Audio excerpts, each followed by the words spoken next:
Ito din yung kapares niya.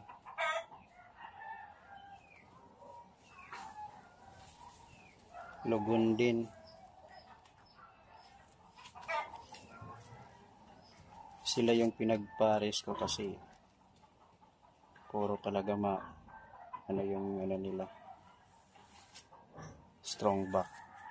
Yung buntot nila hindi talaga nagpapaypay.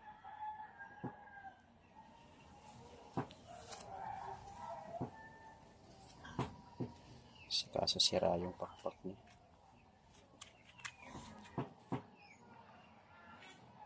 Jude C.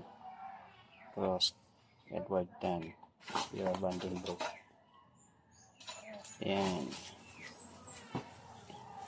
Pero hindi ko muna sila pinapaitlog. Antayin ko muna ito mag sila matapos ang molting nila.